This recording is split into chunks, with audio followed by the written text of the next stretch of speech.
घेऊ. तर मला सांगा दादा की जसं टमाटरमध्ये, वांग्यामध्ये किंवा जसं तुमची आता मेथी आहे, कांदा आहे, त्याच्यानंतर समजा तुम्ही पालक पेरून राहिले किंवा मिरची आहे तुमची, तर कशा प्रकारचे फायदे अपसाईटीचे तुम्हाला वाटले? नमस्कार, मी उमेश पंजाबराव गायकी. मी अपसाईटी हे 4 वर्षापासून वापरतो आहे. तर मला अपसाईटीचा असा अनुभव आला की यामुळे फळामध्ये वाढ होते, झाडाची क्वालिटी आणि जमीन भुसभुशीत ठेवते.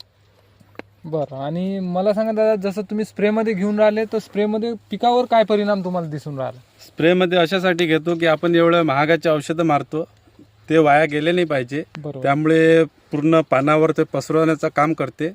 त्यामुळे मी स्प्रेमध्ये घेतो. बरोबर आहे. आणि बाकीच्या लोकांपेक्षा तुमच्या उत्पन्नामध्ये काय तुम्हाला फरक दिसते, किंवा तुमची जी शेती करण्याची पद्धत आहे ज्याच्यामुळे तुमचं उत्पन्न खूप चांगलं आहे असं गावामध्ये पण बरेचसे लोक सांगतात, आणि मेहनती पण आहे तुम्ही, तर काय फरक आहे तुमचा अपसाईटीमुळे? समजा अपसाईटीमुळे मला म्हणजे कसं पिकामध्ये हिरवेपणा, फळामध्ये वाढ हा अनुभव आलेला आहे.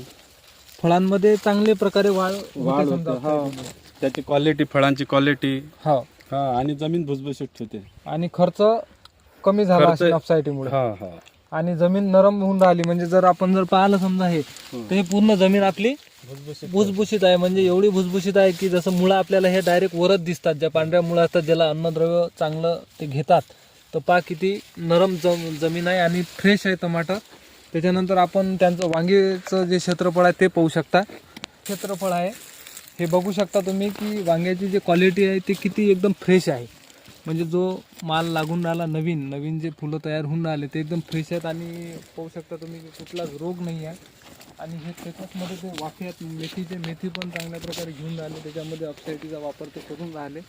आणि अशा प्रकारे त्यांची त्या दुसऱ्या शेतात एक मिरची पण आहे, ते पण चांगल्या प्रकारे ते पिकून राहिले अपसाईटीमुळे. तर अशा प्रकारे अपसाईटीचे उत्तम फायदे आहेत, तर आपण वापरू शकतो आणि खर्च कमी करू शकतो. धन्यवाद.